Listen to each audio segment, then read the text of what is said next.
Okay, class start करने से पहले एक announcement. For the time being हमारा जो ऑफलाइन क्लासेस है that will be 3 days in a week.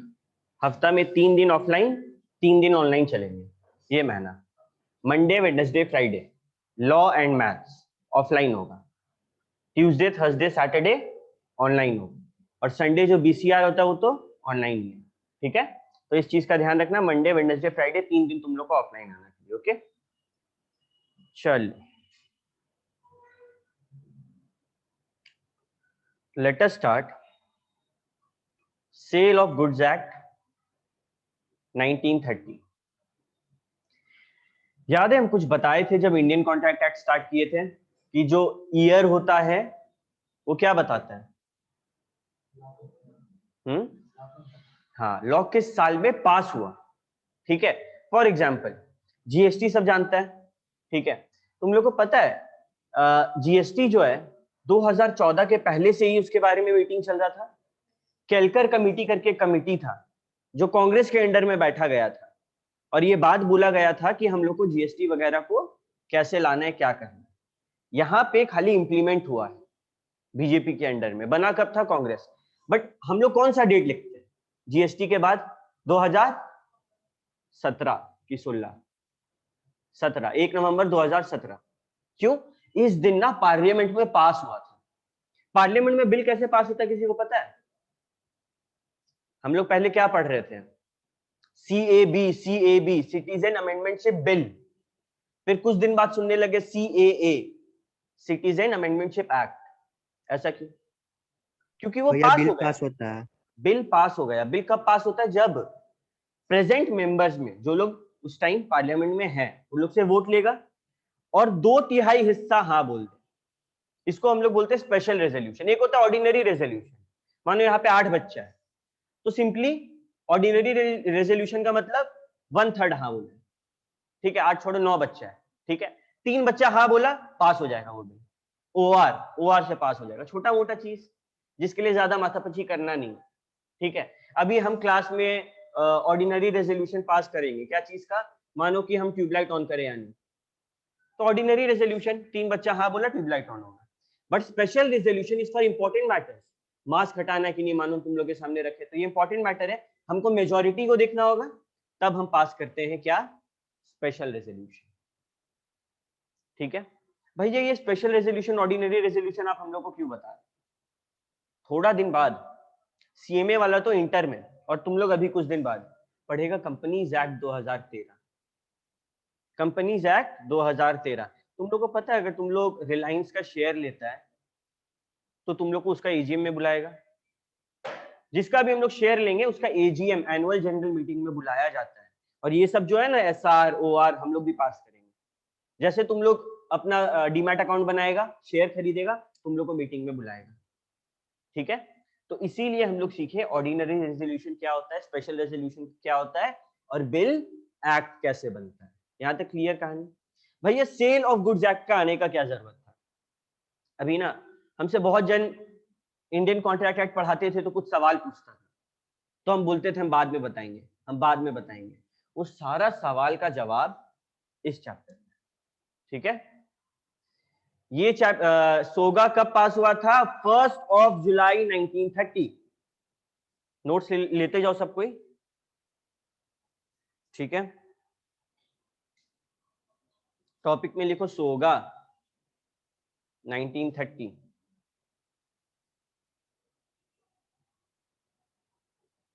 पहला पॉइंट,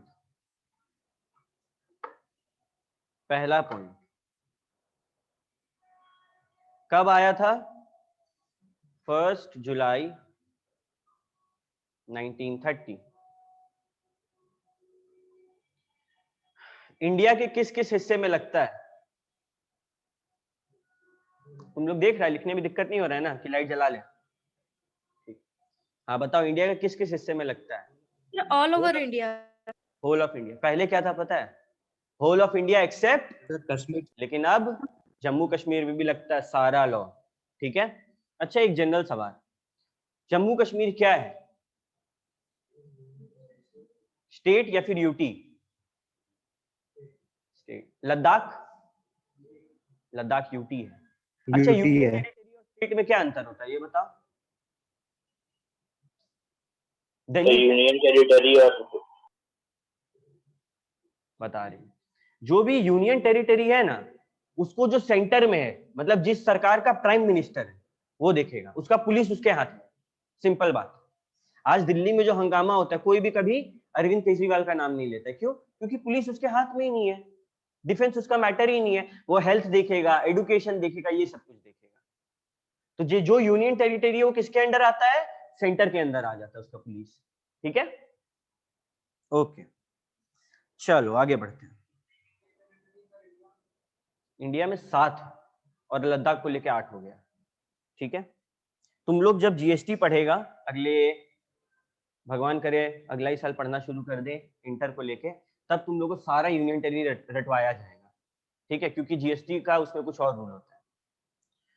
ओके, एक बात को बड़ा गौर से सुनना।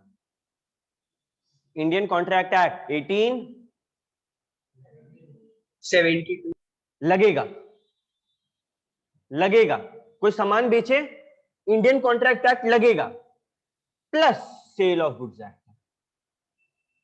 ठीक है, ऐसे ही नहीं बोलेंगे सोगा में ये लिखा है, इंडियन कॉन्ट्रैक्ट एक्ट में ये लिखा है। एक चीज में गिड बांध लो, लॉ का सबसे इंपॉर्टेंट चैप्टर क्या है पता है? Indian contract act.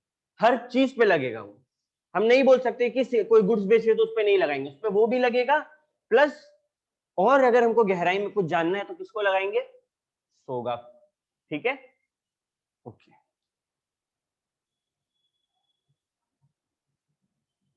एक बात को बड़ा गौर से सुनना,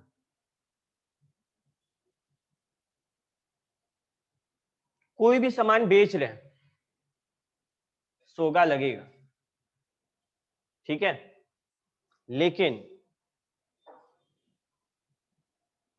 मॉर्टगेज का बात करें,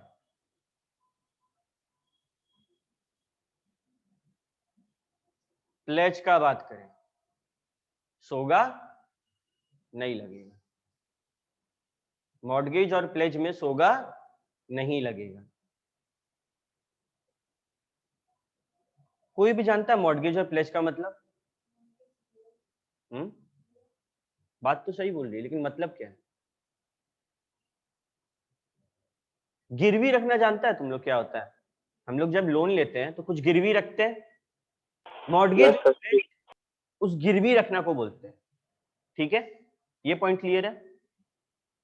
तो भैया दो अलग अलग वर्ड क्यों यूज किया? या तो मॉर्टगेज बोलो या तो प्लेज बोलो, दोनों बोलने का मतलब, अभी देखो लॉ कितना गहरा चीज है। जब हम इमूवेबल प्रॉपर्टी गिरवी रखे तो मॉर्टगेज बोलेंगे, और जब हम मूवेबल प्रॉपर्टी रखे गिरवी तो प्लेज बोलेंगे। अगर कोई अरे जमीन जायदाद गिरवी रख रहे हैं, क्या बोलेंगे हम? मॉर्टगेज है, मॉर्टगेज में रखा हुआ है। और गहना वगैरह गिरवी रखते हैं तो, गाड़ी वगैरह गिरवी रखते हैं तो प्लेज में रखा हुआ है। ठीक है, इस चीज पे हम लोग को क्लियर रहना है। और क्या सेल ऑफ गुड्स एक्ट इस पे लगता है? नहीं, इसका अपना एक्ट। ये सिर्फ कोई सामान बेच रहे हैं उस पे लगेगा। ठीक है, अभी एक स्टूडेंट था, उसको हम ऐसे ही पढ़ा रहे थे, वो हमसे बड़ा अजीब सा सवाल पूछा कि भैया आप हम लोग को सर्विस दे रहे हैं, उस पे सोगा लगेगा? Common sense, sale of goods है, सर्विस थोड़ी है। गुड्स है तो सिर्फ गुड्स पे। गुड्स क्या होता है हम लोग आगे सीखेंगे। इसमें भी लॉ में पूरा एकदम ज्ञान बांटा है, बोलो कि ये होगा ये नहीं होगा, तो हम लोग पूरा क्लास में याद कर लेंगे, कोई दिक्कत। ठीक है, अभी 3 बात याद रखना जरूरी है। पहला 1 जुलाई 1930, दूसरा इंडियन कॉन्ट्रैक्ट एक्ट लगेगा, तीसरा सेल पे लगता है, मॉर्टगेज और प्लेज पे नहीं लगता है। मॉर्टगेज किसके लिए? इमूवेबल, और प्लेज, वेरी गुड। एक सेकंड रुको, एसी बंद कर ले, पंखा चला लेते हैं।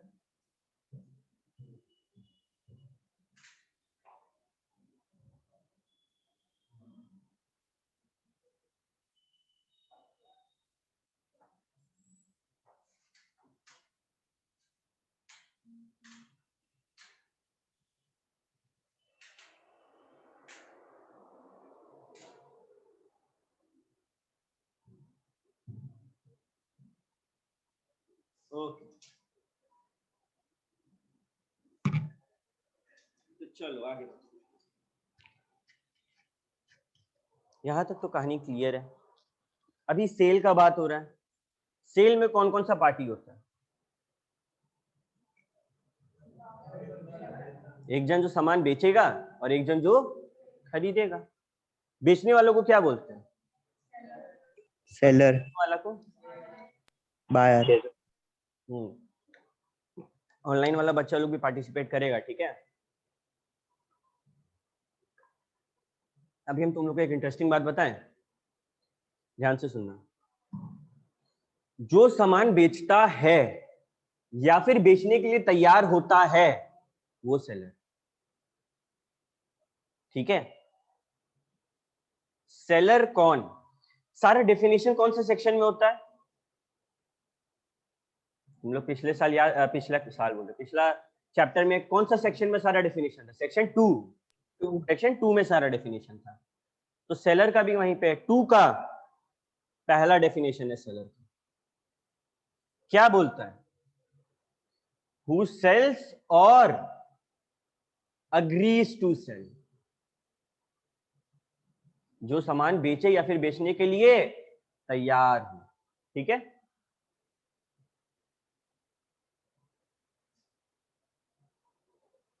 मिस्टर रमन नाम का एक बंदा है, उसके पास मानो एक बहुत खूबसूरत गाड़ी है। वो बेच तो सकता है बट बेचने के लिए तैयार नहीं। क्या वो सेलर होगा? No sir. या तो बेचे या फिर बेचने के लिए तैयार हो। आज हमें यह बॉटल जो है इसको बेचने के लिए तैयार है, बिका नहीं है अभी तक, बट बेचने के लिए तैयार है, तो हम कौन है? सेलर हैं, ठीक है। ऐसे ही होता बायर 2 का 13। लिख लिख लिख, सारा नोट्स लिखना है। बायर 2 का 13, सॉरी उल्टा बोल दिया। सेलर है 2 का 13, बायर है 2 का 1। बायर कौन? Who buys और agrees to buy। सेलर मतलब जो सेल करे या फिर अग्री करे कि हाँ हम सेल करेंगे। बायर मतलब जो बाई करे या फिर अग्री करे कि हाँ हम बाई करेंगे, ठीक है। ओके, यहां तक गेम एकदम क्लियर होना चाहिए। अब हम लोग आ रहे हैं इस चैप्टर का सबसे पहला कॉम्प्लिकेटेड टॉपिक, ठीक है, गुड्स। गुड्स क्या होता है? कोई बोल सकता है? Any product any item. Any product any item, सामान sir throughout the year जो सेल के लिए अवेलेबल हो। थ्रू आउट द ईयर जो सेल के लिए अवेलेबल हो। क्या ये बिल्डिंग गुड्स है?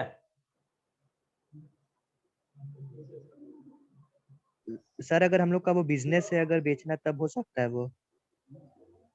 बताएं। एवरी काइंड ऑफ, सबसे इंपॉर्टेंट बात पहला बता रहे हैं, every kind of movable property. ध्यान से इस बात को समझो, जो चीज मूव कर सकता है वो गुड्स है, जो चीज मूव नहीं कर सकता है वो गुड्स नहीं है। बिल्डिंग नहीं है, लैंड नहीं है, कोई ऐसा भैया मशीन जिसको हम जमीन में फिट कर दिए, अब वो जमीन से उखड़ेगा तो खराब हो जाए, नहीं। वो हर चीज जो मूव कर सकता है उसको ही गुड्स बोलेंगे, बाकी सारा चीज गुड्स नहीं है, ठीक है। क्या गुड्स होता है? पहले इंक्लूड की जगह एक्सक्लूड करते, क्या नहीं होता? Every kind of movable property accept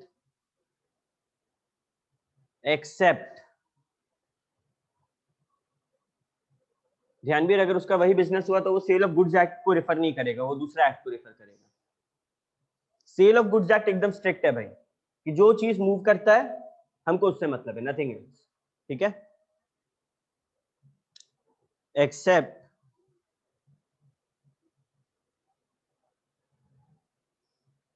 actionable claims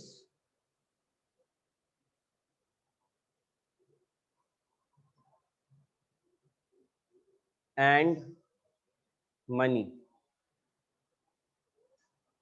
दो चीज को गुड्स का डेफिनेशन से हटा दिया, बोला कि कहीं भी एक्शनेबल क्लेम का बात हो या फिर मनी का बात हो, ये दोनों गुड्स के नाम में नहीं आएगा।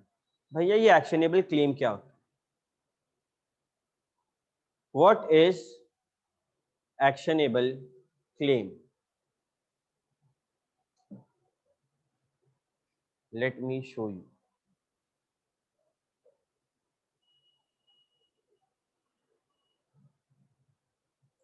Actionable claim are those which can only be enforced by an action or a suit।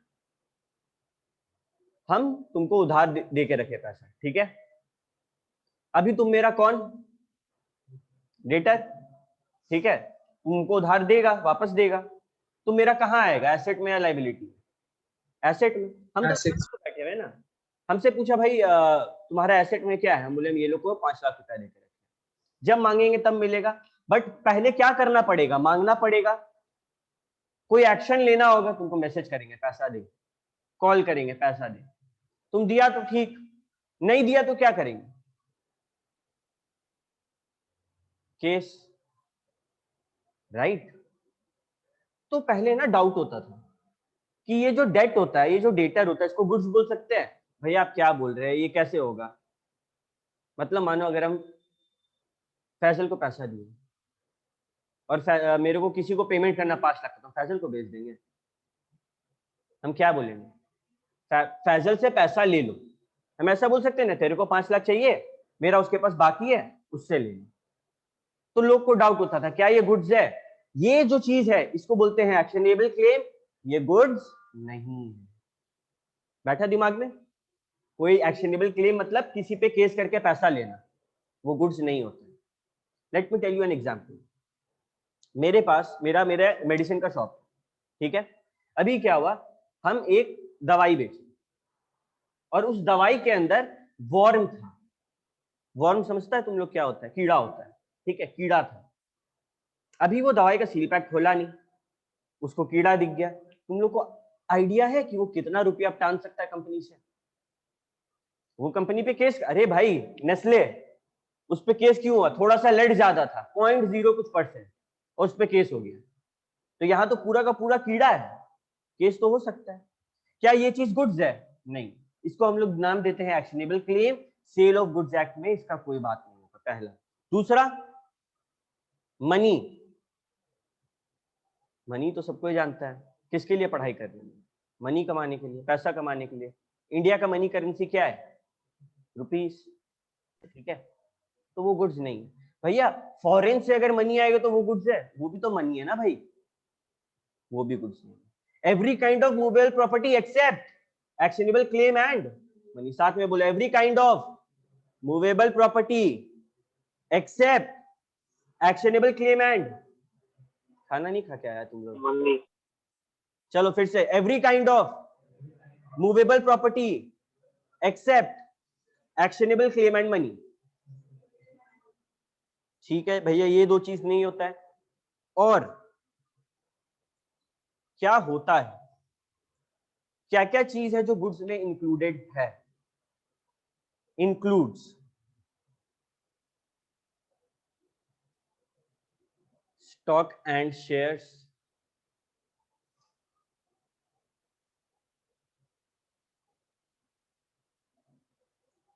growing crops, grass and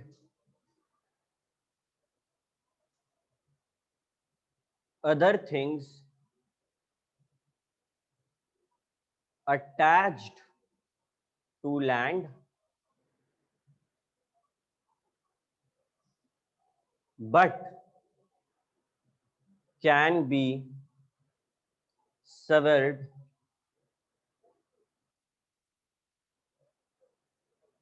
at the time of contract. बहुत भारी लाइन नहीं है.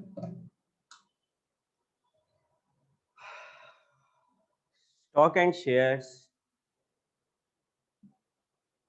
growing crops, grass and other things attached to land but can be severed at the time of contract.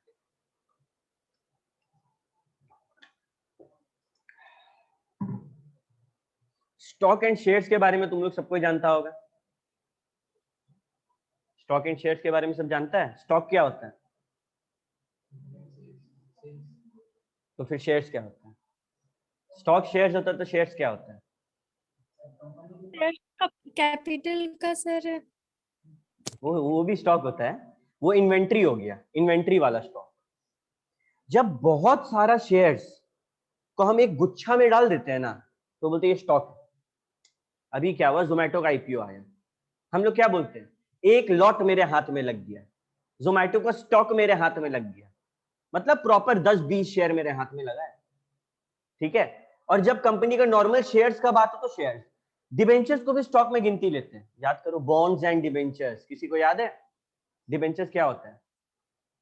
जो loan लेता है company, बदले में एक डॉक्यूमेंट साइन करके दे देता है कि ले भाई रख, कल को मेरा कंपनी का दिवाला निकलेगा, ये डॉक्यूमेंट लेके आना, मेरा कंपनी का जो भी एसेट बेच के पैसा आएगा ना सबसे पहले तुमको पेमेंट करेंगे. ये है डिबेंचर्स. और बॉन्ड्स जो सरकार अपना कंपनी का निकालता है. ठीक है.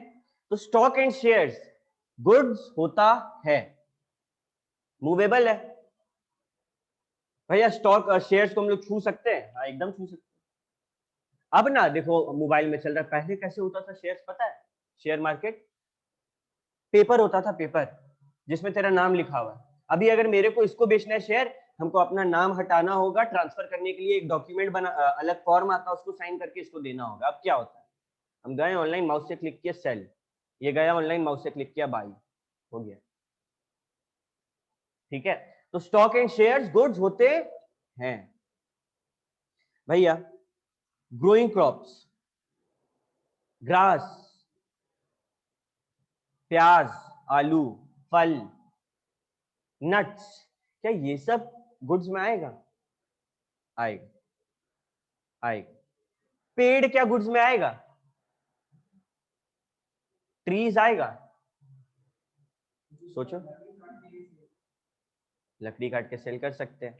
देखो ना यहाँ पे यही चीज लिखा है, other things attached to land, जमीन से जुड़ा हुआ है, but can be severed at the time of contract. Contract के वक्त तुरंत अलग किया जा सकता है. हम अगर एक किसान है और पोटैटो का मेरा काम है तो पोटैटो गुड्स में आएगा. क्यों? हम क्यों उगाए भाई पोटैटो? ताकि उसको काट के बेच सके. But at the same time अगर एक पार्क है, क्या हम लोग पार्क का लकड़ी को बेचते हैं कभी? नहीं. वहां पे तो इसीलिए उगाए जाते ताकि इन्वायरमेंट जो है वो बेहतर हो, ऑक्सीजन अच्छा मिले. तो वहां पे जो पेड़ है ना उसको गुड्स नहीं बोलेंगे. क्यों? कोई इरादा है, अग्री टू सेल है. सेलर क्या होता है? सेल्स और अग्रीज टू सेल. यहाँ पे रेडी है क्या पार्क का पेड़ बेचने के लिए? नहीं. ठीक है. तो वो जो पेड़ है पार्क में वो गुड्स नहीं है. लेकिन अगर वैसे ही मानो मेरा लकड़ी का काम है, ठीक है, बैंगन ट्री है मानो, उसका लकड़ी काम में आता है, तो वो गुड्स में आएगा.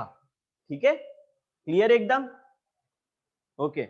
एक बार पूरा डेफिनेशन हम लोग देखते हैं. सबसे पहले तो गुड्स जो है वो 2 का 7 में है, कहीं हटा दो. 2 का 7 और गुड्स का डेफिनेशन इंपॉर्टेंट है. अगर तुम लोग को गुड्स का डेफिनेशन नहीं क्लियर है ये चैप्टर नहीं होगा. क्लियर बात?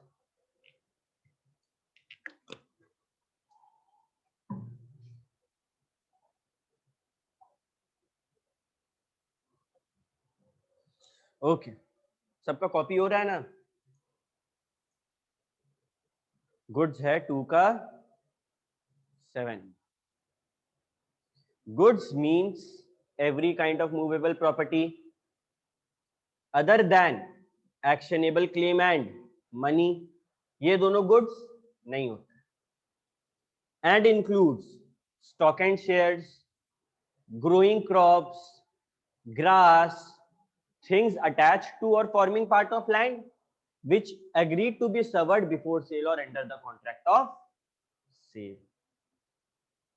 क्लियर है? गुड्स दिमाग में घुसा?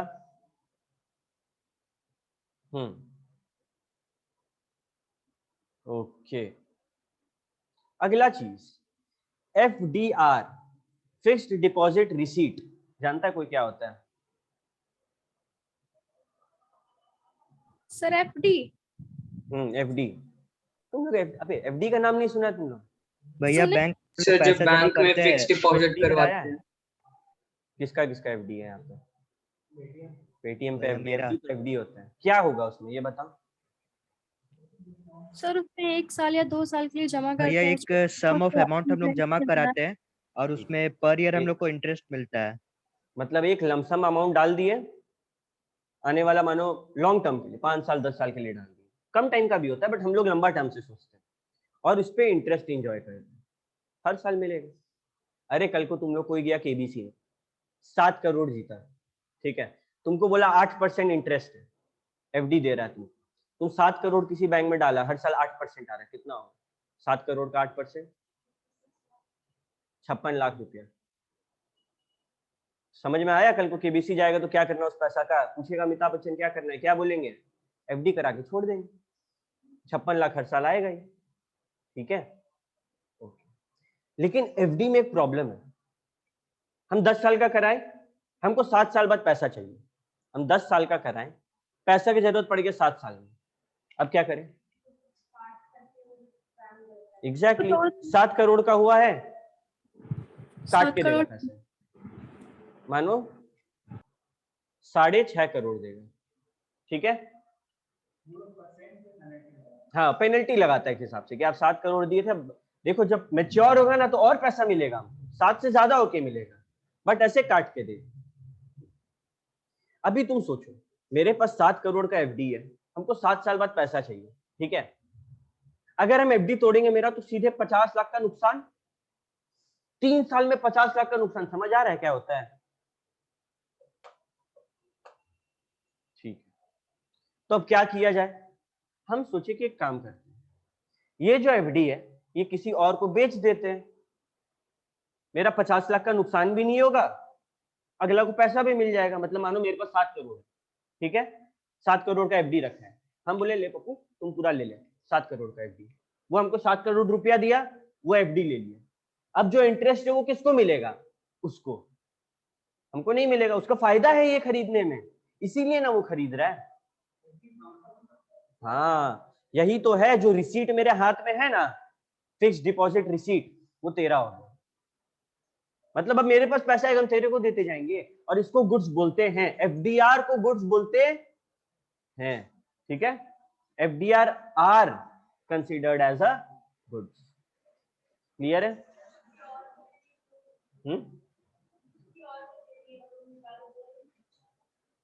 सॉरी,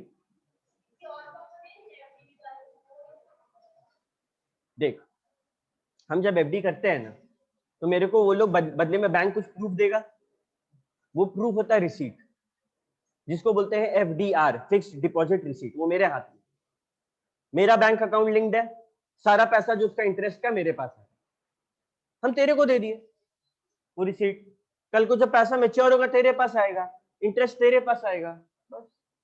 और इसको गुड्स बोलते हैं। लोग बहुत बार ऐसा करता है कि इसको गुड्स के तौर पे यूज करता है, पेमेंट करना है या फिर पेमेंट बोल रहे हैं, तुमको कुछ खरीदना है FDR ले लो, मेरे से ले लो, हमको तो कैश का जरूरत है, क्यों नुकसान करे भाई 50 लाख का, 50 लाख का नुकसान क्यों करे जब हम तुमको बेच सकते हैं तो। क्लियर है?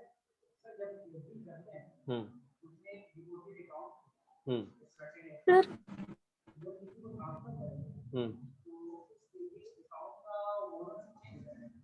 यस, प्रोवाइडेड FDR हो, देखो FD में भी अलग अलग टाइप्स होता है, एक होता है जिसमें ट्रांसफर अलाउड नहीं, एक होता है जिसमें ट्रांसफर अलाउड है, तो ये उसके बारे में बात कर रहे हैं। सर बिल्स पे क्या आएगा सर? एक सेकंड रुकना बाबू, एक सेकंड रुकना। हाँ हाँ, नहीं नहीं यार, तुम कोई भी FD ब्रेक कर सकता है, पैसा काटेगा। हाँ हाँ, तुम ब्रेक करो, पैसा काटेगा वो लोग। बैंक क्यों अपना मौका छोड़ेगा भाई कमाने का? तुमको 5 साल का एफडी कराया, तुमको 3 साल में पैसा चाहिए, बैंक बोलेगा लो, हम तो चाह रहे तुम लो, पूरा बचा हुआ पैसा मेरा, हमको इंटरेस्ट भी नहीं देना पड़ेगा। ठीक है। हाँ, वो क्या पूछी थी? सर बिल्स भी इसी में आएगा? बिल्स भी तो इसी नेचर का होता है ना? बिल्स ऑफ एक्सचेंज नहीं, बिल्स अलग चीज है। बिल्स अलग चीज है। बिल्स तो पेमेंट का जरिया हो गया, ये पेमेंट का जरिया नहीं है। ठीक है, बट बिल्स जो होता है वो पेमेंट का जरिया होता है। तुम लोग को पता है एफडी में वो लोग जो लेता है उससे वो लोग इतना पैसा कैसे जनरेट करके देता है? आज तुम 7 करोड़ का एफडी कराया, 56 लाख तुमको साल का मिल रहा है, कैसे आ रहा है? वो कहीं इन्वेस्ट कर दिया जाता है, म्यूचुअल फंड वो लोग क्या करता है, या वो फिर लोग हम लोग कोई जैसे भी होते सीए हैं। सीएमए को पकड़ता है, ठीक है, और हम लोग को बोलता है भाई तेरा क्या काम है, इन्वेस्ट करना, जो पैसा मेरे पास आया है इन्वेस्ट करना। ठीक है, एक जॉब होता है इन्वेस्टमेंट बैंकर, उसका काम है, इंडिया का हाईएस्ट पेड जॉब में से एक है वो। अगर तुम सीए किया, तुम शेयर मार्केट पर कोई कोर्स कर लिया इसी बीच में, सीए सीए में सीएस कुछ भी, सीएस को नहीं सीए सीए में, साथ में एमबीए कर लिया इन फाइनेंस, तुमको इन्वेस्टमेंट बैंकर का काम मिलेगा। क्या करना है, दिन भर बैठे रहना है, दूसरा का पैसा को शेयर मार्केट में लगाना है। ठीक है, इंग्लिश लॉ में ना, इंग्लिश लॉ में इतना बड़ा डेफिनेशन नहीं। भैया इंग्लिश लॉ क्यों पढ़ा रहे हैं? पता है ये सेल ऑफ गुड्स एक्ट किसका हिस्सा था पहले? इंडियन कॉन्ट्रैक्ट एक्ट का, साथ में पढ़ते थे हम लोग, अब अलग कर दिया। और इंडियन कॉन्ट्रैक्ट एक्ट कहां से आया? 1872 का कहानी है, आजाद थे क्या तब हम लोग? ब्रिटिशर्स लोग बना के गया था। तो वो लोग क्या करता था, वो लोग स्टॉक और शेयर्स को गुड्स नहीं मानते। ठीक है, वो लोग स्टॉक एंड शेयर्स को गुड्स नहीं मानता है, वो लोग शिप को गुड्स मानता है। शिप कैसा शिप पता है? जिसका काम है मर्चेंट का। जिसमें एक काम कर, तो देख यहाँ पे एक रिमोट तो होगा। पानी वाला शिप जो गुड्स ले जाता हाँ था हाँ हाँ, पहले। वही वाला जहाज। ठीक है, उसको गुड्स मानता था वो लोग। इसमें रिमोट है, उसमें ब्लू रंग का बटन से ऑन कर दे तो उसको कर, ऑन कर कि देख लाइट ब्लिंक हो रहा है ऊपर, देख तुम एक ब्लू लाइट छोटा सा डॉट ब्लिंक हो रहा है। हाँ ठीक है, रख दो। ओके चलो, तो गुड्स कौन सा सेक्शन में? 2 का 7, बायर 2 का 1, सेलर 2 का 13। ठीक है, okay.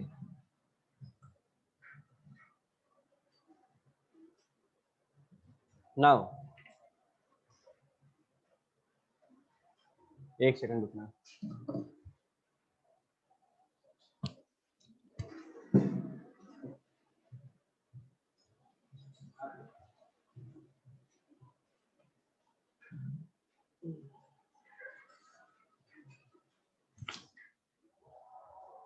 Okay,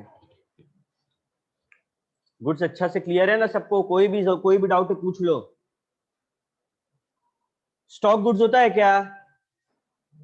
yes land? Sir. No. No. Jewellery? Yes, sir. Dollar? No, sir. Dollar money है यूएस की। अब हम लोग पढ़ने वाले टाइप्स ऑफ गुड्स। ठीक है, देखो इसमें ना 3-4 चीज तुम लोग क्लियर कर लेगा ना, तुम लोगों को पूरा चैप्टर फिर आसान लगेगा।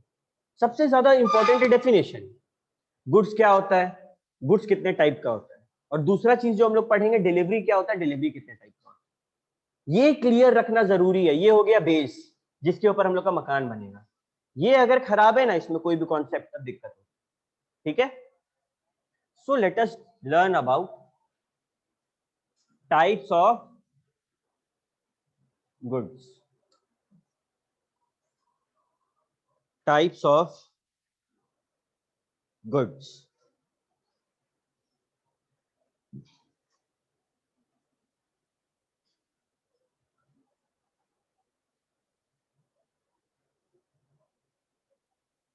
Goods are generally of three types: existing goods, future goods,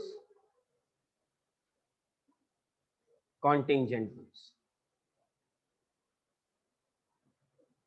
Goods are of three types: existing, future and contingent. Existing goods का कहानी है सेक्शन 6 में।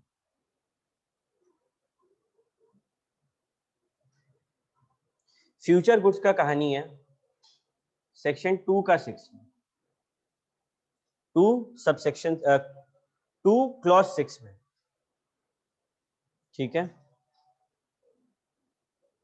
और कंटिंजेंट जो है उसका है सेक्शन 6 का क्लॉज 2 में।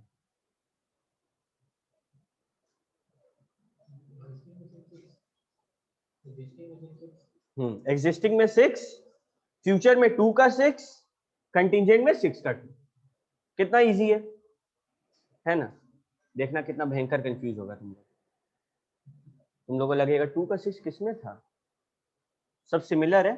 तो इस चीज का तुम लोग को ना दिमाग में एक पार्टीशन बनाना रखना पड़ेगा। 2 का 1 किसका है? बायर। 2 का 13 सेलर। 2 का 7 गुड्स। 2 का 6 Exacting. फ्यूचर। देखो अभी से गलती कर रहे हैं। सेक्शन 6 एग्जिस्टिंग और सेक्शन 6 का 2 कंटिंजेंट। Very good.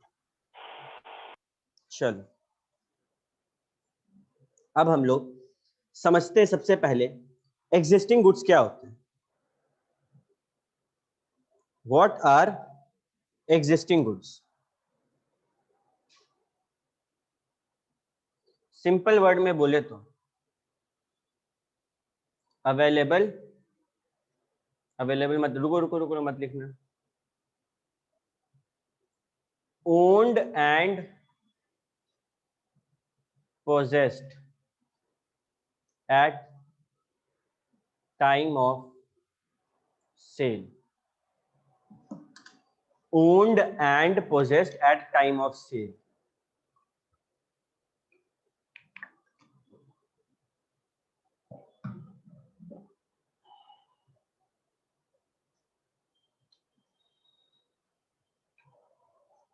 अभी ना बड़ा ध्यान से सुनना है मेरा बात, ठीक है?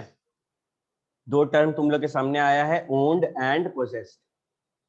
दोनों को दिमाग में डालना बहुत जरूरी है। ओन्ड का मतलब मेरा है, ठीक है? मानो मेरा स्कूटी मेरा है, उसका कागज मेरे नाम पे है, हम जिसको चाहे दे, जो चाहे करे, को कुछ रोक सकता है। सुजुकी वाला भी आके बोल सकता है मेरा गाड़ी ऐसे मत करिए, तो वो ओन्ड है, मेरा है। सवाल उठता है उसका पोजेशन किसके पास? मानो मेरा गाड़ी मेरे पास है, लेकिन हमको केशव बोला भैया गाड़ी का चाबी दीजिए, काम, ठीक है? केशव गाड़ी लेकर गया, मानो डिगवाड़ी गया, तो पोजीशन किसके हाथ में है? केशव के हाथ में है। ओन्ड किसके द्वारा है? मेरे द्वारा। अंतर समझ रहा है? सामान मेरा है, किसी और के पास रखा हुआ है, दैट इज पोजेशन। पोजेशन का मतलब उसका पोजीशन कहां पर है।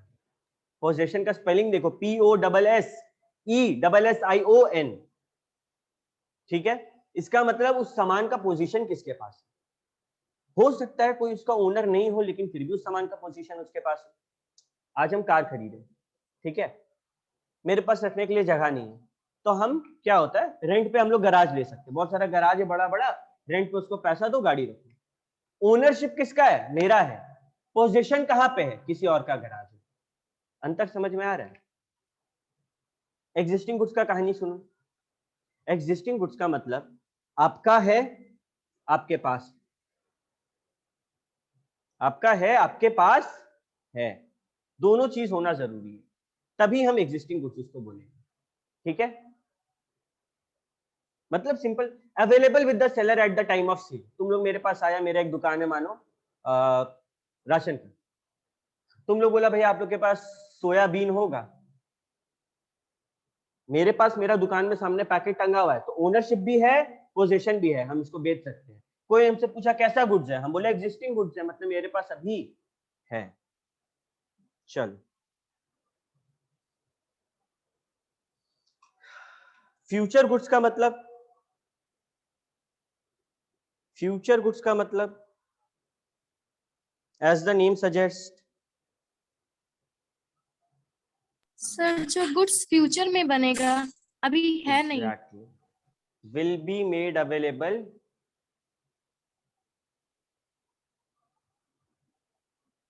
after contract of sale।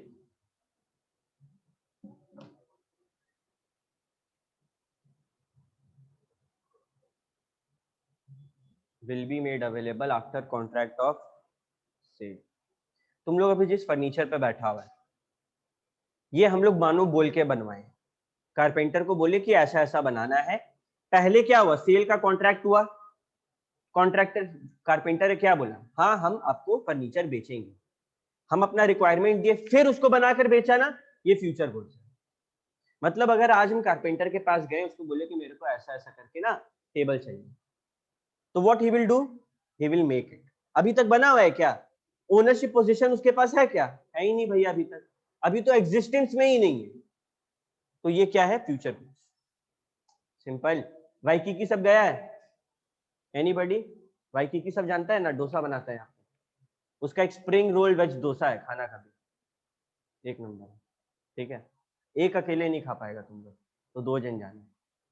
अभी मानो वो डोसा बना रहे, तुम जाता है बोलता डोसा, आ जाता है सामने में, नहीं ना, टाइम लेता है 15-20 मिनट। क्यों, फ्यूचर गुड्स है ना भैया, ओनरशिप पोजीशन सब उसके पास था ही नहीं उस टाइम, उसको बनाना पड़ेगा।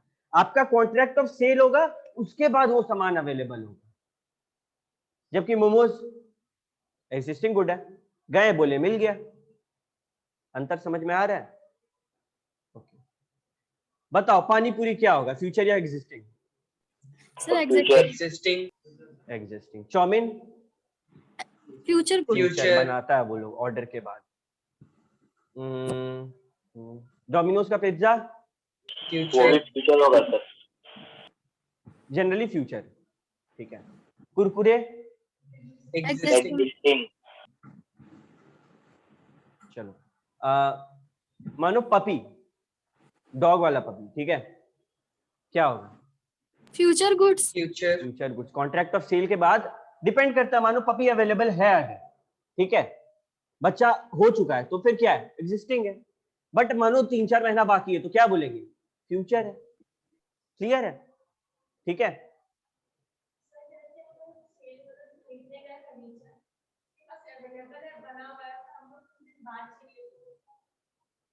उसके बारे में भी बात करेंगे।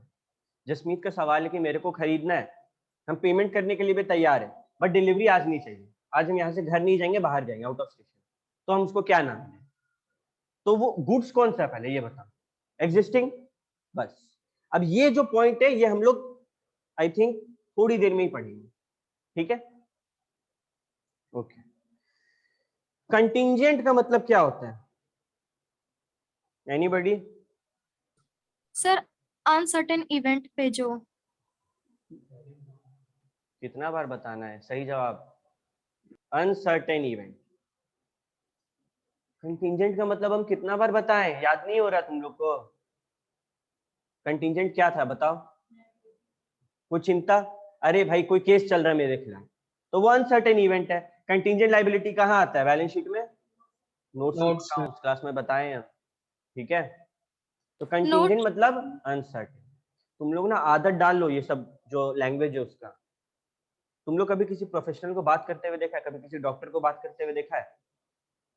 60% ऑफ द उन लोग का भाषा हम लोग को ऊपर से चल जाता है, वो बोला ऐसे से, हाँ ठीक है, फिर केमिस्ट से पूछे क्या बोल के गया भाई, क्या बीमारी है, सीधा सीधी बताओ।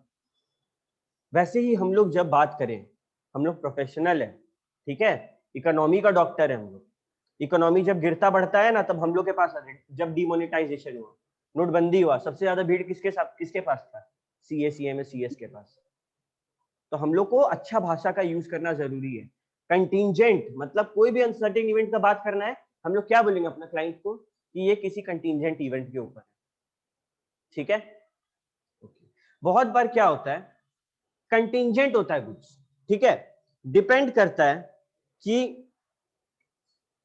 फ्यूचर में मिल भी सकता है, नहीं भी मिल सकता। अरे अपना पपी वाला केस पक्का है क्या फ्यूचर में मिलेगा? तुमको आइडिया होना चाहिए, अगर एक डॉग पपी को जन्म देती है, बहुत बार ना उसका बच्चा लोग मर जाता है, बहुत बार वो जब भूखी रहती है तो खा लेती है अपना बच्चा, तो पक्का है ही नहीं, कंटिंजेंट है कि नहीं?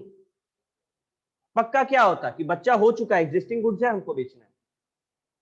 क्लियर है? घोड़ा का रेस में कौन जीतता, पक्का होता है क्या? अनसर्टेन होता है। ठीक है सर थोड़ा दोनों सेम है ना सर, फ्यूचर गुड्स और क्या कंटिजेंट बोली तनु, गुड? फिर से बोल। बोल रहे फ्यूचर गुड्स और कंटिजेंट गुड दोनों सेम थोड़ा है। Exactly, contingent good is a type of future goods, ठीक है। फ्यूचर गुड्स क्या है, अगर पक्का है तो 2 का 6 में डाल दिए कि पक्का है फ्यूचर में ये होना ही है, और अगर अनसर्टेन है तो कंटिंजेंट में डाल दिए, बस यही answer. It is a type of future goods. दोनों में ना एक टर्म का यूज कर रहे हैं, जसवीर तेरा सवाल का जवाब भी यही है, अग्रीमेंट टू सेल। इसका सवाल था ना, हम फर्नीचर कुछ दिन में लेंगे, ये अग्रीमेंट टू सेल है, इसके बारे में और डिटेल में आगे बात होगी, ठीक है। But both are same type, both are of same type, future और कंटिन्यू, ठीक है। आगे बात करते हैं। एक्सिस्टिंग गुड्स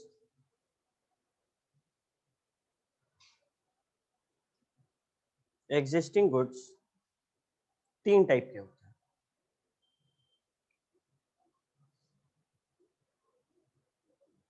ठीक है। पूरा जगह भी ले सकता है, कोई दिक्कत नहीं, एक इसी एग्जिस्टिंग गुड्स खाली है आगे, मतलब यही 3 टाइप का, ठीक है। तुम लोग को यहां तक भी टानना टान दो। स्पेसिफिक,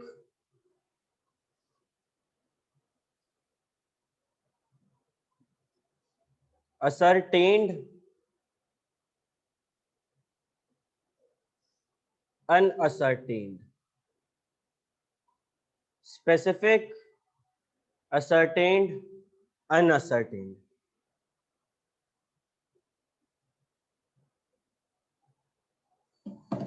ठीक है। अब ये अगला है जिसमें बच्चा लोग माथा खराब करता है अपना कि कौन सा क्या है। हम तीनों के लिए एक एग्जाम्पल बोलेंगे, तुम लोग को वो एग्जाम्पल दिमाग में रखना है, ठीक है। नहीं होगा तो लिखवा भी देंगे, खाली एक वर्ड जिससे याद रहेगा। हम एक मोबाइल शॉप गए, ठीक है, मोबाइल शॉप में दिखा के बोलते हैं वो वाला फोन दीजिए भैया, वो ब्लैक वाला फोन दीजिए, उंगली दिखा के बोलते हैं, या फिर उसको प्रॉपर स्पेसिफिकेशन बता रहे हैं, मेरे को आईफोन 11 चाहिए 128 GB ब्लैक रंग में। समझ में आ रहा है? स्पेसिफिक बता रहे हैं कि ये वाला सामान चाहिए, ठीक है। हम एक शॉप गए, नॉर्मल जनरल स्टोर, वहां पे हम बता रहे उसको कि अप्सरा का इरेजर दीजिए। ये सब क्या है? स्पेसिफिक, नाम बता दिए, ठीक है। स्पेसिफिक के बाद होता है अनअसर्टेन, यहाँ पे असर्टेन लिखे हैं बट पहले समझो अनअसर्टेन। तुम राशन दुकान गए, ठीक है, या फिर राशन दुकान छोड़ो, कौन कौन घर का वेजिटेबल का शॉपिंग करता है अपना घर का? सब नालायक है, कौन करता तुम लोग का घर का काम? तुम नहीं करता अपना, तुम लोग घर का काम नहीं करता है। आलू प्याज घर में लाने नहीं बोलता घर वाला, चलो लड़की लोग तो नहीं करेगी, समझ सकते हैं। हाँ यार, किस्मत वाला तुम लोग, ठीक है। कभी भी हम लोग सब्जी मंडी जाते हैं शॉपिंग करने के लिए, तो हम लोग कैसे करते हैं? फॉर एग्जाम्पल मानो नींबू ले रहे हैं, तो चेक करके लेते हैं, नींबू का एक लॉट पड़ा हुआ है, बहुत सारे नींबू है वहां, वो अनअसर्टेन गुड्स, और उसमें से जब हम लोग सेलेक्ट करके अलग करते हैं, असर्टेन करती है, ठीक है। आलू लेने गए, बहुत बार क्या होता है, सेलर ऐसे प्लास्टिक फिक के दे देता है, लो भाई डाल लो, खूब सारा आलू है, अनअसर्टेन गुड्स, हम 2 kg अलग कर लिए, असर्टेन हो गया। यही कहानी, चावल आटा सब बोरा में होता है अनअसर्टेन, तुम पूरा बोरा लेता है क्या जाके 5 kg दीजिए, तो वो लोग असर्टेन करके देता है। स्पेसिफिक उसको बता दिए, आशीर्वाद का वो जो 10 kg वाला बोरा है ना, वो दे दो, वो स्पेसिफिक गुड्स है, पूरा कहानी बता दी।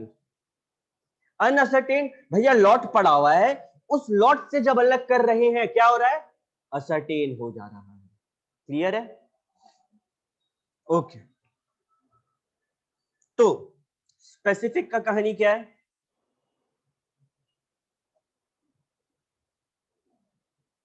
अग्रीड, कभी कभी सेम हो जा रहा है सर, स्पेसिफिक गुड और असर्टेन गुड। जैसे कि जैसे कि हम एग्जांपल अगर सोचे, दुकान गए हैं नमक लेने के लिए और बोले हमको टाटा नमक चाहिए, तो हम बता दिए हैं कि हमको वो टाटा देखो नमक देखो चाहिए। अभी तुम्हारा सवाल का जवाब देते हैं। तनु एक अच्छा सवाल पूछी। हम शॉप गए, हम बोले टाटा नमक चाहिए, ठीक है, और शेल्फ पे 6-7 पैकेट टाटा नमक का था, कौन सा गुड है, स्पेसिफिक या असर्टेन या अनअसर्टेन? नहीं, वो हमको एक पैकेट अलग करके दे रहा है ना। अरे हम उसको ऐसे करके, अब होता है कुछ बदमाश बच्चा लोग होता है, शॉप में जाएगा वो तीसरा वाला पैकेट दीजिए, ये स्पेसिफिक है कि वो तीसरा वाला पैकेट दीजिए। बट अगर हम उसको बोले कि टाटा का नमक दीजिए, वो 7 में से कोई भी एक उठा के दे सकता है, वहां पे अनअसर्टेन्ड है, वो कोई भी एक उठा के दे देगा, है कि नहीं? समझ आ रहा है? अरे बहुत बार ऐसा होता है ना, आलू है, ठीक है, तो अब पता नहीं जो बायर है उसका दिमाग में क्या है, वो आलू का शेप और साइज के हिसाब से सेलेक्ट करता है, वो बोलता है हमको छोटा छोटा आलू चाहिए, तो अनअसर्टेन से स्पेसिफिक वो बता दिया ना कि भाई मेरे को ऐसा आलू चाहिए। तो ये कहानी है। बहुत बार बोली कि दिमाग में लग रहा है सेम है, सिंपल, अगर सेलर को एक लॉट से अलग करना पड़ रहा है, असर्टेन अनअसर्टेन, और सेलर को लॉट से नहीं अलग करना है, बायर बता दिया वो वाला दो, तो क्या है, स्पेसिफिक। ठीक है? अनअसर्टेन भाई, मानो 6-7 एक ही रैक में है नमक, कोई भी एक पैकेट निकाल के वो दे देगा सेलर, ये अनअसर्टेन से असर्टेन कर दिया। और अगर बायर मुंह खोल के बोल दे हमको पहला से तीसरा चाहिए, तो वो स्पेसिफिक वही वाला पैकेट मांगे। ठीक है? ओके। तो स्पेसिफिक में अग्रीड है, मतलब बता दिया है, ठीक है, दोनों रेडी है, हमको मोबाइल चाहिए आईफोन 11 128 GB काला रंग का, स्पेसिफिक है, और आगे सेलर भी बोल रहा है ठीक है दे देते। जबकि असर्टेन्ड में क्या होता है, अग्रीड तो है बट नॉट स्पेसिफाइड, ठीक है, अनअसर्टेन्ड में पूरा लॉट पड़ा है, नॉट अग्रीड नॉट स्पेसिफाइड, पूरा का पूरा लॉट पड़ा है एक बोरा, वो अनअसर्टेन्ड है। हम बोले 5 kg आटा चाहिए, वो अलग करके दिया, वो अग्री हो गया, अलग किया, मतलब वो बेचना चाह रहा है, सिंपल सा बात है, लेकिन अभी तक स्पेसिफाइड नहीं है। अलग करके जब दे दिया हमको, मेरे हाथ में आ गया, तब बोल रहे हैं कि हाँ भाई असर्टेन करके मेरे को गुड्स दे दिया है। ठीक है?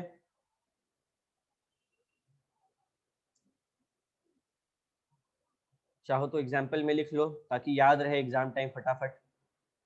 भैया एग्जाम में खाली आपका नोट्स करके जा सकते हैं, बार बार बोलते हैं नहीं, किताब अगर तुम लोग नहीं देख के जा रहा है, कोई बच्चा कभी भी इंस्टीट्यूट का किताब अगर तुम लोग आज इंटर में फाइनल में नहीं पढ़ा है, पास होने को उम्मीद छोड़ देना। ठीक है? क्योंकि एज टीचर्स हम लोग क्या करते हैं ना, हम लोग अपने नोट्स को सिंप्लीफाई करते हैं, लेकिन लैंग्वेज तो वो लोग वही चाहेगा जो बुक में लिखा है। पता है पेपर वो लोग चेक कैसे करता है? वो लोग अभी तो जैसे मानो सीएमए वाला का ये हो रहा है, क्या बोलते हैं, एमसीक्यू हो रहा है, बट ये लोग का प्रॉपर पैटर्न क्या है, ये लोग को एक आंसर मिलता है, सजेस्टेड आंसर बोलता है ये लोग उसको, और ये लोग एक एक पॉइंट मैच करता है, इसीलिए किताब से पढ़ना जरूरी है, किताब अवॉइड नहीं करना है। अभी भी हम सब कुछ पढ़ा रहे हैं, तुम लोग का काम क्या होता है, घर जाओ किताब से पढ़ो, नहीं पढ़ रहा है भूल जा, पास हो। किताब अगर नहीं छू रहा है तो पास होना इम्पॉसिबल है। स्पेसिफिक में क्या था, आईफोन 11 ब्लैक 128 GB। अनअसर्टेन्ड में क्या था, लॉट्स ऑफ लेमन, और असर्टेन्ड में 3 लेमन फ्रॉम द लॉट।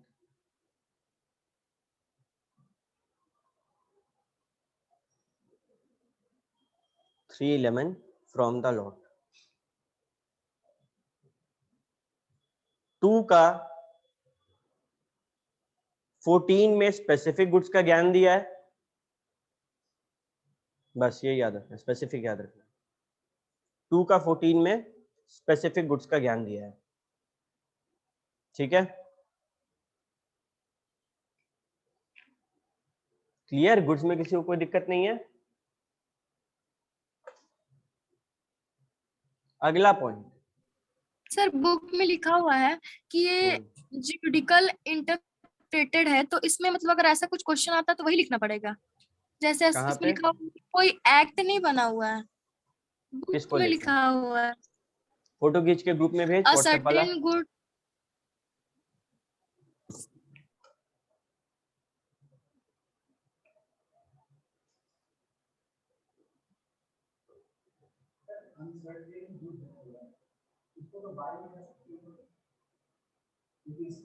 हाँ, उसको असर्टेन करके बाय कर किया जाएगा। अनअसर्टेन मतलब पूरा लॉट पड़ा है, हम चाहे तो पूरा लॉट खरीद लें। खरीद सके, बोले पूरा का दे दो।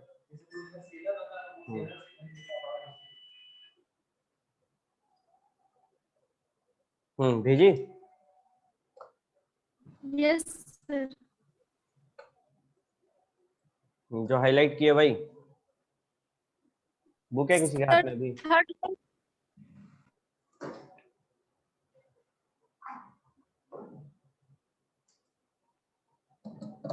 पेज नंबर क्या है तनु? 2.4 सर। 2.4 4.4 तो 2.4 2.4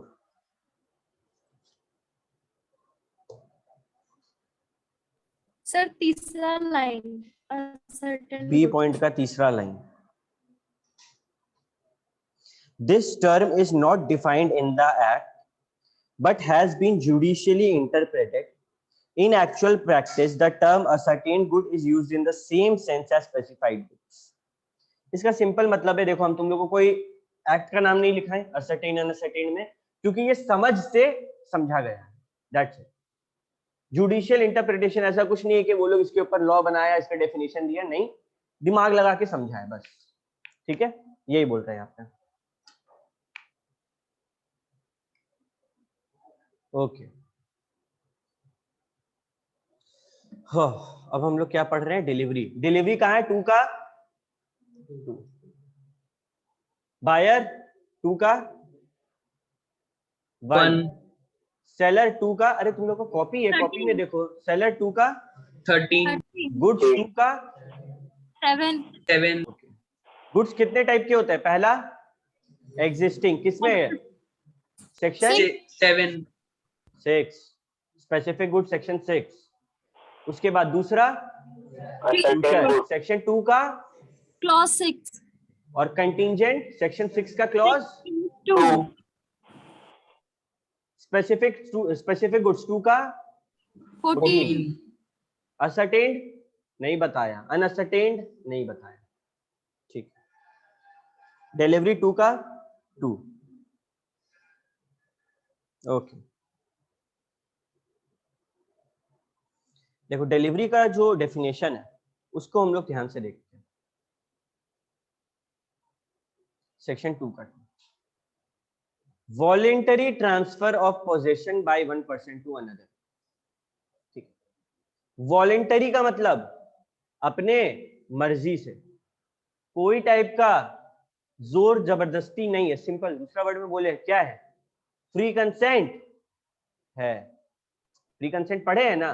जोर जबर धमकी दे रहा है, फ्रॉड करके ले रहा है, अनड्यू इन्फ्लुएंस कर रहा है, मिस रिप्रेजेंटेशन कर रहा है, मिस्टेक कर रहा है, ये सब कुछ नहीं है, फ्री कंसेंट है।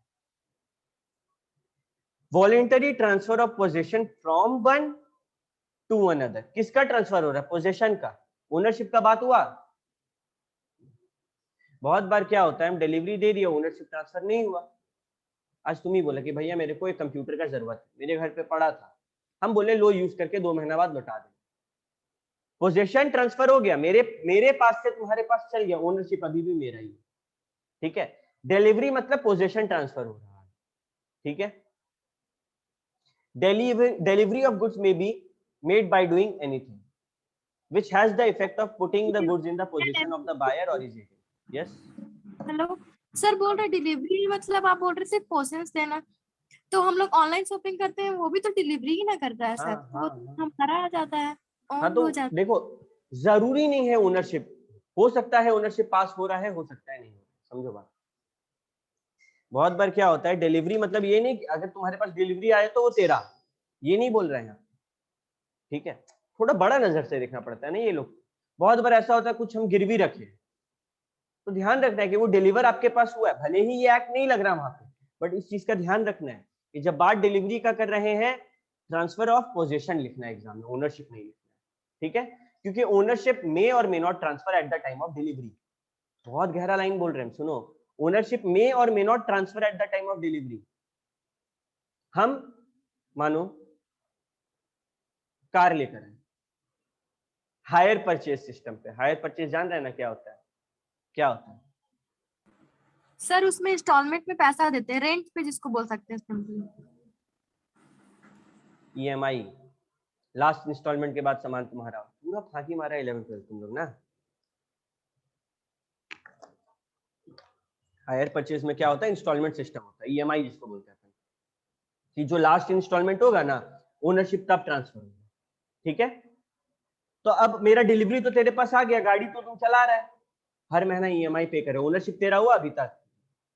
कल को तुम EMI पे नहीं करेगा, बैंक वाला आके तेरा गाड़ी उठा के ले जाएगा, ठीक है। क्लियर है? इसीलिए वर्ड किसका यूज किया है? पोजेशन का।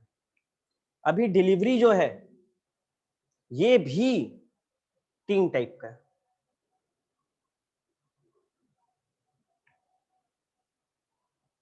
डिलीवरी सेक्शन 2 का 2 में डिफाइंड है, ये भी 3 टाइप का है। Actual delivery, symbolic delivery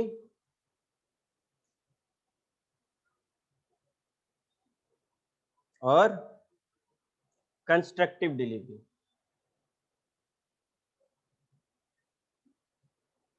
actual delivery में सामान का एक्चुअली डिलीवरी होता है। क्या लिखे है इसमें?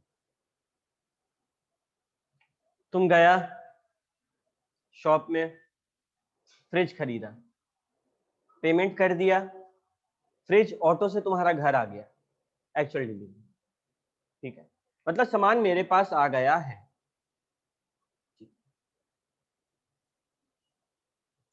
सिंबॉलिक डिलीवरी का मतलब delivered any symbol and not goods। Constructive मतलब acknowledgement of any third party for goods।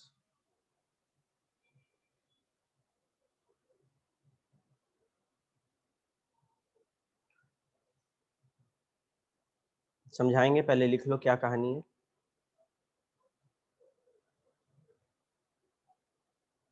Actual में फिजिकली डिलीवर हो गया,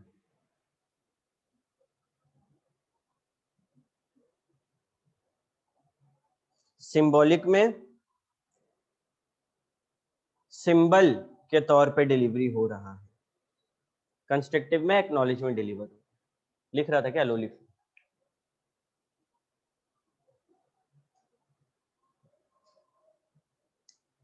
हम तुम लोग सबको बोले हाइलाइटर खरीदो, 2-3 अलग अलग कलर का, 2-3 अलग अलग कलर का ब्लैक, ब्लू, ग्रीन पेन खरीदो, ठीक है। थोड़ा कलरफुल बनाओ, जिससे क्या होगा ना पढ़ने में मन लगेगा, ठीक है। सर मंडे टेस्ट है क्या सर इंडियन कॉन्ट्रैक्ट एक्ट का? संडे टेस्ट है इंडियन कॉन्ट्रैक्ट एक्ट, याद है ना सब?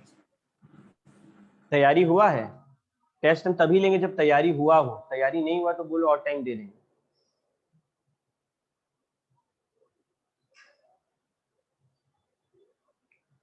नहीं हुआ, टाइम दे रहे हैं 1 हफ्ता का और, नेक्स्ट संडे लेंगे, ठीक है, लेकिन तैयारी होना चाहिए, क्योंकि मेरे पास डाउट आ ही नहीं रहा है, हमको समझ में आ रहा है कि तुम लोग को कोई तैयारी नहीं है, कोई क्वेश्चन ही नहीं भेज रहा है, कोई प्रैक्टिस ही नहीं कर रहा है, ऐसे नहीं पास होगा। ठीक है, देखो तुम लोग जिस कोर्स में पैर रख दिया है ना, अब तुम लोग को थोड़ा सेक्रीफाइस करना होगा। तुम लोग सोचो ना, तुम लोग एग्जाम देगा, त्योहार रहेगा उस टाइम, आज एग्जाम देके आए, आज छोटा दिवाली, कल दिवाली है, परसों एग्जाम, तो सोच लो तुम लोग को किस लेवल पे सेक्रीफाइस करना होगा। ऐसे ही इज्जत मिलेगा क्या? बोले ना सीए में कोई तोप चीज नहीं है, कोई बड़ा काम नहीं कर रहा है, वो लोग ऐसा सेक्रीफाइस करता है ना अपना स्टूडेंट लाइफ में कि वो लोग को इज्जत मिलता है। तो सेक्रीफाइस करना पड़ेगा, जो टाइम तुम लोग बर्बाद कर रहा है उंगली घिस के स्क्रीन के ऊपर, उसको बदलो। ठीक है, ज्यादा टाइम डिवोट करो पढ़ाई को, नहीं तो पॉसिबल ही नहीं। ठीक है, कुछ लोग बोलते हैं भैया फाउंडेशन 4 घंटा का पढ़ाई में निकल जाता है। तुम लोग आने वाला 4 साल एम करो, हमको दिन का 10 से 12 घंटा पढ़ना ही पड़ना है, इस एम के साथ जाओ। जब आर्टिकलशिप करेगा ना, दिन में 16-16 घंटा तो काम कराएगा तुमसे। ऐसा ऐसा फर्म है ना, तुमको बोलेगा रुक जाओ। मेरा एक दोस्त है, लॉकडाउन लगा ना, वो अपना फर्म में रुका है। सोचो, पूरा लॉकडाउन का 3 महीना वो अपना ऑफिस में था। तो अलग लेवल पे मेहनत करना होगा, हमको नहीं दिख रहा तुम लोग के अंदर वो। तुम लोग या तो टेक फॉर ग्रांटेड लेके रखा है, या फिर सोच रहा आने दो ना, एग्जाम आएगा तब देखिए। एग्जाम आएगा, चला जाएगा और फिर आएगा। कोशिश करो कि एक बार में निकाल लें। ठीक है, मेहनत करो। एक हफ्ता का टाइम और दिए हैं, 6 यूनिट है, डेली पढ़ो थोड़ा थोड़ा करके, तभी कंप्लीट होगा। Okay, let us learn about the 3 types of delivery: actual, constructive and symbolic. Actual क्या? फिजिकली डिलीवर हो गया, यहां से वहां पहुंच गया, हम बैंगलोर में ऑर्डर दिए, मेरा घर में लाके रख दिया, कौन सा डिलीवरी हुआ? Actual delivery. फ्लिपकार्ट कौन सा डिलीवरी करता है? Actual delivery. Symbolic delivery, when there is a delivery of a thing in a token of a transfer of something. ठीक है, एग्जाम्पल, मानो तुम किसी का गाड़ी खरीदा, ठीक है, गाड़ी गैराज में लगा हुआ है, वो तुमको लाके चाबी दे दिया, क्या हुआ इसका मतलब? वो गाड़ी तेरा, पेमेंट किया, अब वो तुमको गाड़ी ऐसे उठा के देगा? नहीं ना, वो गाड़ी लाके तेरा हाथ में रखेगा। He will just give you the key and the papers. ये क्या है? ये एक चिन्ह है, ये एक सिंबल है ना कि गाड़ी अब तेरा है। This is symbolic delivery. और कंस्ट्रक्टिव डिलीवरी, कस्टडी में कोई चेंज नहीं आया, पोजीशन में चेंज नहीं आया, एक्नॉलेजमेंट में खाली चेंज आया। बात को समझो, बड़ा ध्यान से समझना।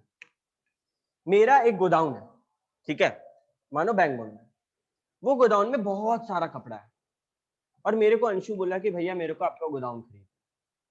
ठीक है, ये क्लास में हम लोग अभी, अब हम अंशु को फिजिकल डिलीवरी कर सकते हैं गोदाउन का, लाके क्लास में तो दे नहीं सकते। या तो हम सिंबॉलिक कर सकते हैं, अगर मेरे पास चाबी और डॉक्यूमेंट तभी ना हम उसको देंगे। मानो वो गोदाउन रेंट पे है, तो जब गोदाउन रेंट पे होता है तो अक्सर क्या होता है, उसके ओनर के पास चाबी है, ओनर उसका चाबी रखेगा, क्योंकि यार कभी गोदाउन वगैरह में आग वाग लगने का बड़ा डर होता है, इस चीज को लेके वो अपने पास चाबी रखा। हम क्या किए, ओनर को फोन किए, हाँ हेलो ओनर साहब, वो गोदाउन अब मेरा नहीं रहा, वो इसका हो गया। समझ रहे हैं? हम ना चाबी दिए ना पेपर दिए, सीधे जिसका कस्टडी में माल था ना, उसको बोल दिया कि ये मेरा नहीं है, अब ये इसका है। ये होता है कंस्ट्रक्टिव डिलीवरी। समझ रहा है? और एक एग्जांपल देते हैं, ठीक है, मानो हम एक डॉग परचेज करने गए, ठीक है, डॉग का जो सेलर था उसको हम पेमेंट कर दिए, पूरा बात हो गया। हम बोले कि हम 2-3 दिन बाद आके ले जाएंगे। हम सोचे कि 2-3 दिन घर में बनाना पड़ेगा, नहीं माना घर वाला। एट द सेम टाइम हमको बोला भैया तुम लोगों से कोई कि हम डॉग आपका खरीद दें, तुम हमको पैसा देगा। अब हम कैसे डिलीवरी करें बताओ? हम क्या डॉग लेकर आके तुमको दे? नहीं, हम सीधे जिसके पास डॉग है, जिसके कस्टडी में, जिसके पोजीशन में डॉग है, उसको फोन करके बोलेंगे डॉग इसको दे दो, अब डॉग तेरा हो गया, तुम जाओ उठा के ले जाओ घर। समझ रहे कंस्ट्रक्टिव का मतलब? तेरे पास पोजीशन नहीं है, पहला बात, पोजीशन या कस्टडी किसी और के पास है, जिसके पास है जो थर्ड पार्टी है उसको तुम फोन करके बोल रहा है अब ये भी एक टाइप का डिलीवरी होता है। एक डिलीवरी क्या, चाबी या कोई पेपर वगैरह देकर डिलीवरी कर रहे हैं, और एक डिलीवरी क्या, फोन कर दिया जिसके कस्टडी में कि भाई अब तेरा, अब हमको टेंशन नहीं लेना। क्लियर हुआ? तो मतलब इसमें ऑनरशिप ही चेंज हो जाता है डायरेक्ट। ओनरशिप चेंज हो रहा है इसमें सीधे, ठीक है, पोजीशन वहीं पे, ठीक है। तुम जाएगा और तुम बोलेगा कि मेरे को ये गोदाम में घुसना है, वो मना करेगा क्या? नहीं कर सकते, ये बताना चाह रहा है, ठीक है। हाँ जी, हाँ अब रेंट वो देगा, उसका हो गया। अब मेरा कोई चिंता नहीं उस गोदाम में, उस गोदाम में रेड पड़ रहा है, कुछ भी हो रहा है, उसका चिंता मेरा नहीं, ठीक है। Okay,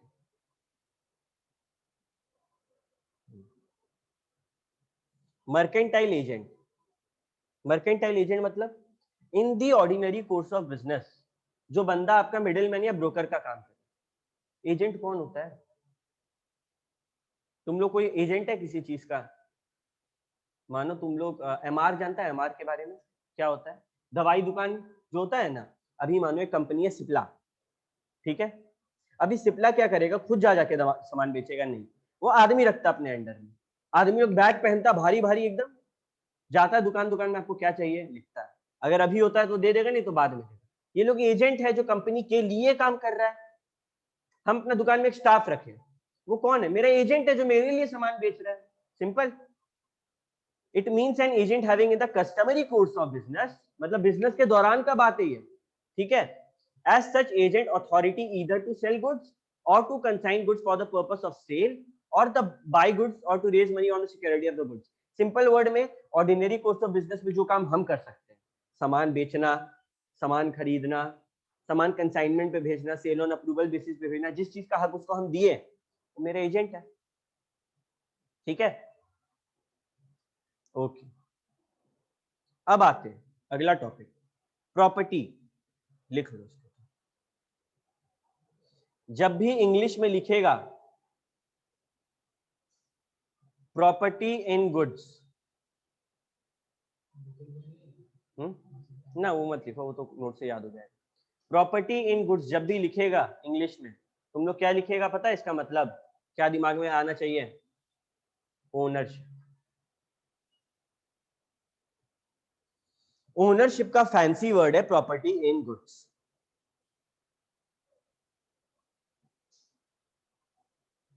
ownership is only known as property in goods, ठीक है। ये जो है ना प्रॉपर्टी इन गुड्स, ये दो टाइप का होता है। एक होता है जनरल, ठीक है, और एक होता है स्पेसिफिक। जनरल और स्पेसिफिक। जनरल का मतलब ऑल राइट्स, अरे हम तुमको कोई सामान बेचे, पूरा का पूरा तेरा है कि नहीं। बट जूम कार का नाम सुना तुमने? जूम कार, जूम कार क्या करता है, वो भाड़ा पे तुमको गाड़ी देगा एक ऐप के द्वारा।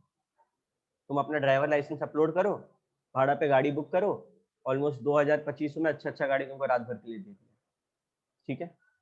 अभी अगर वो गाड़ी तुमको दिया तो क्या तुम वो गाड़ी का जो चाहे वो कर सकता है?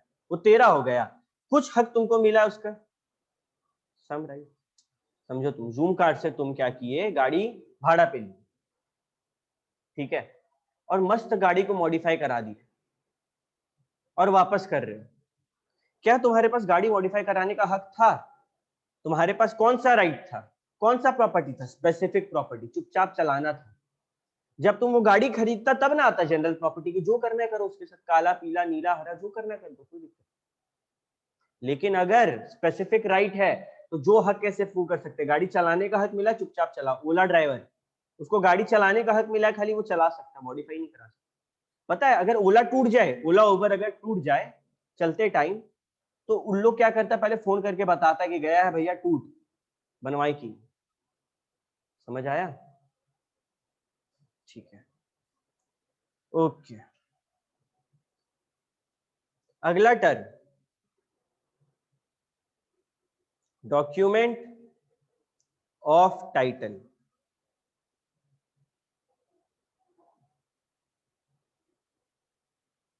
person who has the document,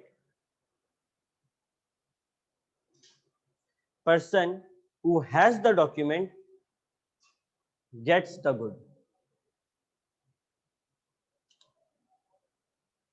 person जिसके पास डॉक्यूमेंट है उसको सामान मिल जाएगा. Example, bill of leading. कोई जानता है इसका मतलब? शिप में जब माल चढ़ाते हैं ना तो बिल ऑफ लीडिंग होता है. ठीक है, उसका एक नंबर है. हम नंबर शिप का जो ओनर है उसको देंगे. मानो शिप गया इंडिया से श्रीलंका, श्रीलंका में वही नंबर जो मेरा आदमी है वो दिखाएगा, उसको मिल जाएगा. मानो आदमी चल रहा था, उसका जेब से वो टिकट गिर गया, तेरे हाथ लग गया, तुम ले जाके दिखाए सामान थे, क्योंकि उसमें नाम नहीं है. जिसके पास वो सामान उसको वो मिलेगा, जिसके पास वो रिसीट है उसको वो मिलेगा. Document of title. एक होता है document showing title, whose name in document gets the good. Whose name in the document gets the good. Example, share certificate.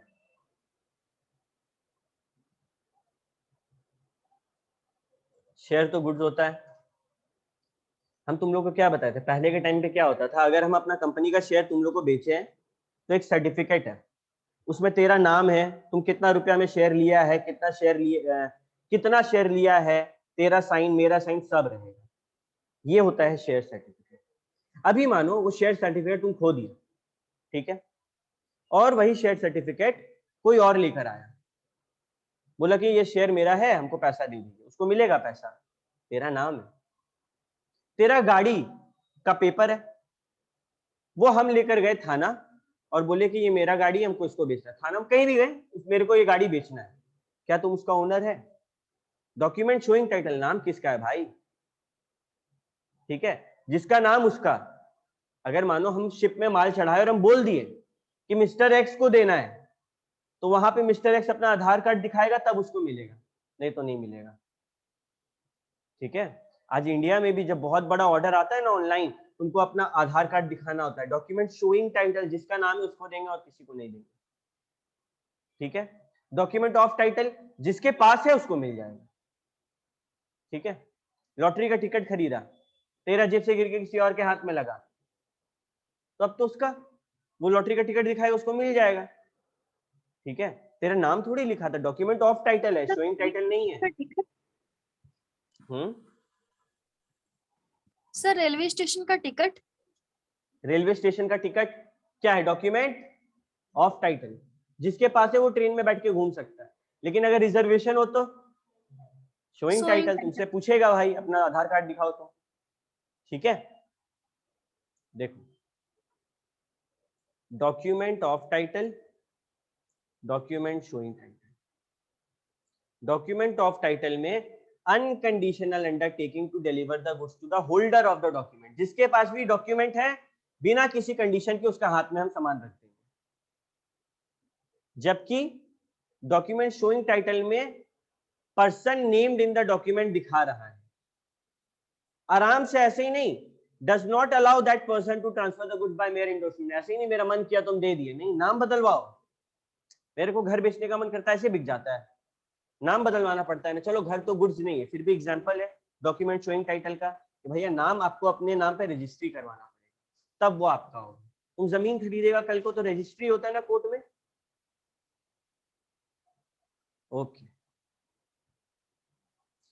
Document of title में जिसके पास टिकट उसका सामान. ठीक है, ओके. कौन होस्ट बन गया? मेरे को बनाओ. ध्यानवीर पार्टिसिपेंट. हाँ, good.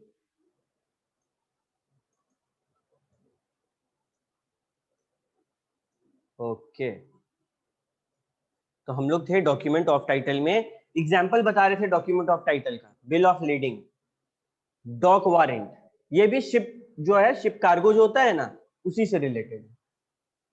Ware house keeper certificate, जो गोदाम में माल वगैरह रखवाते हैं, वहां पे जो सर्टिफिकेट हम लोग को मिलता है, हम माल रखते हैं, वो हमको एक सर्टिफिकेट देगा जिसका नाम है वेयर हाउस कीपर्स सर्टिफिकेट। उसमें मेरा नाम नहीं होगा। कल को मानो तुम लोग में से किसी के हाथ में लगा, तुम लोग जाओ सर्टिफिकेट दिखाओ, तुम लोगों को सामान मिल जाएगा। Document of title. Wharfinger certificate, same चीज। Railway receipt, multi modal transport document, कोई भी ट्रांसपोर्ट डॉक्यूमेंट जिसमें तुम्हारा नाम ना हो, ठीक है। That's it. ये सब कुछ लॉटरी टिकट इसी में आएगा। हाँ, लॉटरी टिकट भी इसी में आएगा। Document of title, showing title तेरा नाम है, जिसका नाम है उसको सामान मिलेगा। ऑफ टाइटल जिसके हाथ में है उसको मिलेगा। सिंपल, इससे ज्यादा दिमाग नहीं लगाना, ठीक है। इंसॉल्वेंट का मतलब हम लोग क्या पढ़े थे, जिसका दिवाला निकल जाता है, गरीब हो जाता है, पेमेंट वेमेंट कर नहीं पाएगा। इंसॉल्वेंट मतलब कौन? विजय माल्या, बैड डेट्स, हालत खराब है, अब पैसा नहीं दे पाएगा। नॉर्मली कोर्ट डिक्लेयर करता है कि इंसॉल्वेंट कौन है। कोर्ट बोलता है कि ये बंदा अब इंस्टॉलमेंट है, मतलब अब वो कॉन्ट्रैक्ट नहीं कर सकते, उससे कोई भी कॉन्ट्रैक्ट नहीं कर सकते, he is disqualified from contracting with anyone. लेकिन यहां पर कौन होता है पता है? यहां पर होता है when he ceases to pay his debt in the ordinary course of business or cannot pay his debt as they become due। देखो, सेल ऑफ गुड्स एक्ट में हम क्या कोर्ट का वेट करेंगे कि वो मेरे को बताए कि इसका दिवाला निकला हुआ है? अगर मेरे को कॉमन सेंस है कि अब अगर हम इसको उधार सामान दिए ये पेमेंट नहीं कर पाएगा, तो वो इंसॉल्वेंट है। आज विजय माल्या कितना बड़ा आदमी, तुम लोग में से कोई उसको 1 रुपया उधार देना चाहेगा? क्यों? तुम लोग जानता है उसके ऊपर ऑलरेडी इतना उधार है कि वो और नहीं दे सकता। तो यहां पर डेफिनेशन थोड़ा बदला है, which is to be learn. When he ceases to pay his debt in the ordinary course of business or cannot pay his debt as they become due। Hello?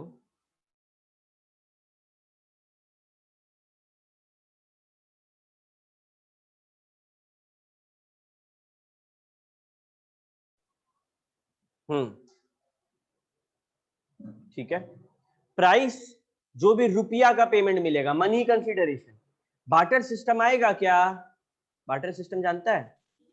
हम तुमको, मेरा कपड़ा का काम है, तुम्हारा बर्तन का काम है, तुम हमको बर्तन दो, तुमको कपड़ा दे।